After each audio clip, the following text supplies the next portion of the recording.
Kamis 17 Februari 2022. Sudah mandi. Mendadak pengen bikin vlog. Kali ini sedikit berbeda, melanjutkan proof dari episode yang sebelumnya. Proof episode 28. Setelah 2 bulan lamanya tidak update, tidak ngonten lagi, dan semoga aku tidak gugup karena ini adalah waktu yang cukup lama untuk jeda. Kenapa tiba-tiba pagi tadi aku bikin proof, bikin konten lagi untuk episode 28 ini? Karena tadi pagi aku sudah mendapatkan ide yang semakin matang, ide yang sudah lama mengendap di kepalaku, yang selama ini kupikirkan, yaitu tentang adanya NFT dan berkembangnya dunia metaverse ya. Aku ingin sekali untuk terjun dan memanfaatkan perkembangan platform digital tersebut. Sini, jangan duduk di belakang. Aku nggak apa-apa ya. Nggak apa-apa, duduk di belakangnya Mas Endo. Ya, dimakan nggak apa-apa. Ya, bisa itu. Ya, nggak boleh berisik ya. Jangan rame. Mas Endo lagi merekam. Ya, dulu kepikirannya adalah mau memanfaatkan NFT dan bingungnya kontennya apa ya yang akan dipasang di NFT, karena aku juga orang yang suka berkesenian, tapi kesenian itu random, karya seniku random. Terus akhirnya tadi pagi kepikiran, di sini itu aku menggerakkan ada yang namanya sebuah tempat belajar yang namanya Omah tuh, ini anak-anaknya lagi ada di sini semua, tapi nggak mau muncul kamera, nggak apa-apa, ya sudah, nanti pasti mereka ke belakang-belakang sini sendiri ya. Mungkin masih malu sekarang ya. Awalnya itu dulu, ini sudah hampir setahun Omah Tuh berjalan, dan kebanyakan aktivitas adik-adik Omah Tuh di sini saat belajar adalah menggambar. Mereka sangat senang menggambar. Kemarin, minggu kemarin, hari Sabtu, itu adalah kali pertama sejak 2 bulan. Ya, 2 bulan ya Mas Endo dulu nggak ngajarin kalian belajar ya?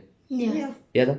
Ya, 2 bulan setelah aku dulu lama nggak ngajar, aku ngajar lagi kemarin hari Sabtu karena ada pekerjaan lain di Desa Supiturang di Dusun Kamar A, Kecamatan Pronojiwo, untuk bantu bangun desa di sana pasca erupsi Semeru, dan sekarang aku sudah kembali lagi full di Malang.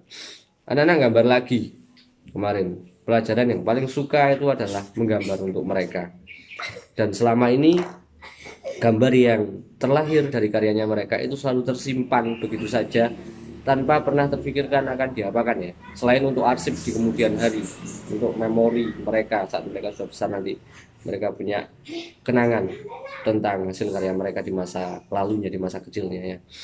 Sebenarnya aku pikir NFT itu kan selama ini memfasilitasi orang-orang yang berkarya dan diplatformkan dalam bentuk digital.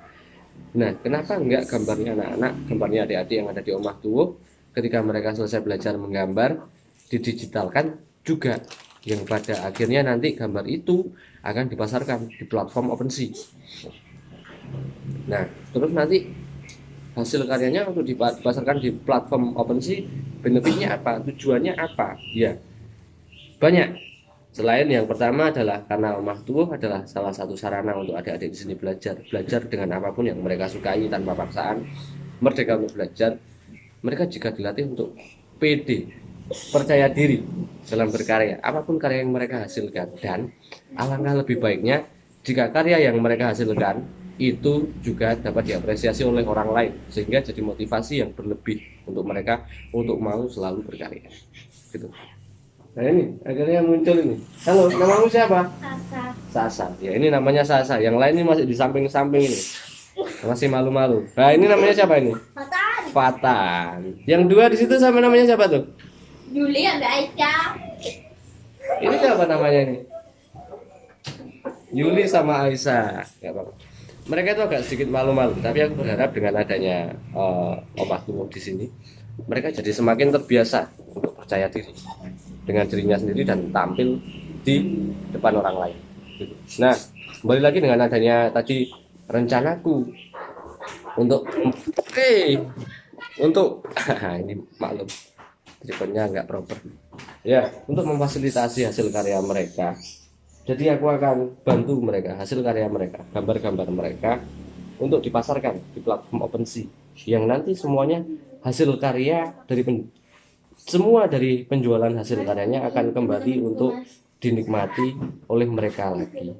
Ya, konsep utamanya seperti itu. Dan kenapa harus diapresiasi oleh orang lain? Ya, pakem di Omah Tuwo selain merdeka belajar adalah berkarya dari apa yang kita bisa, apapun itu, tanpa harus dibatasi, tanpa harus dipaksa, tanpa harus disuruh, yang keluar dari hatinya sendiri. Dan karya yang baik bukan semata-mata dinilai bagus, terlihat bagus, enggak, tapi karya yang baik adalah karya yang membuat pengkaryanya bisa merasa terapresiasi karena dia sudah berkarya. Dan terutama ini adalah untuk anak-anak, masa yang sangat penting untuk mereka berkembang, percaya diri dengan apa yang mereka bisa, gitu. Nggak akan kumulai dari waktu yang terlalu lama, aku akan segera memulainya. Dan oke, semoga dengan adanya video ini, aku harap ada atensi atau dari perhatian juga dari kalian yang akan mensupport, karena ini adalah social movement yang aku berharap banyak orang bisa bergabung di sini terkait dengan pembangunan manusia, pembangunan anak-anak, gitu kan. Dan yang paling penting adalah, nggak kalah pentingnya adalah ini, ada yang namanya, siapa namamu? Rasa. Sasa ya, Sasa. Sasa sekarang masih dalam tahap, kamu masih belajar membaca dan menulis ya. Kamu pengen bisa belajar dan menulis biar kayak teman-temanmu yang lainnya? Ya. Salah satu yang akan dikaryakan nanti adalah momen ketika Sasa belajar untuk menulis. Belajar menulis mulai dari huruf, lalu menulis kata. Awas, hati-hati. Disandarin di tembok sini aja. Belajar menulis huruf, lalu menulis kata, lalu membuat kalimat. Setiap goresan yang dia torehkan nanti di kertas itu akan didigitalkan, dijadikan sebuah arsip digital, lalu diupload di platform OpenSea, yang mana setiap orang yang merasa ingin menghargai atau berpartisipasi dalam proses belajarnya Sasa bisa mengapresiasi karya tersebut dengan cara membeli di platform OpenSea. Dan kembali lagi, hasil penjualannya seperti apa? Ya akan kembali sepenuhnya untuk kebermanfaatan si pengkarya terkait. Karena tugasku di sini hanya memfasilitasi, membimbing, membina, dan menemani. Aku tulus ikhlas karena memang ya dari awal lemah tubuh ku buat dan dijalankan bersama dengan teman-temanku adalah untuk social movement, begitu. Nah, sepertinya cukup begitu video proof untuk episode 28 kali ini. Next akan aku jelaskan lagi di proof episode selanjutnya. Dan setiap perkembangan dari hasil karya mereka, dari proses belajar mereka, akan kuusahakan untuk masuk ke proof juga. Semoga aku cover, aku sempat untuk ngedit dan ngupload. Terima kasih teman-teman untuk semua dukungannya, untuk semua supportnya. Sampai jumpa kembali. Dadah. Dan yang paling penting, semua hasil penjualannya nanti akan kembali menjadi benefit mereka. Semuanya akan kembali. Bingung kamu? Bingung. Ya udah, nanti aja ikuti terus. Dadah. Mau bantu?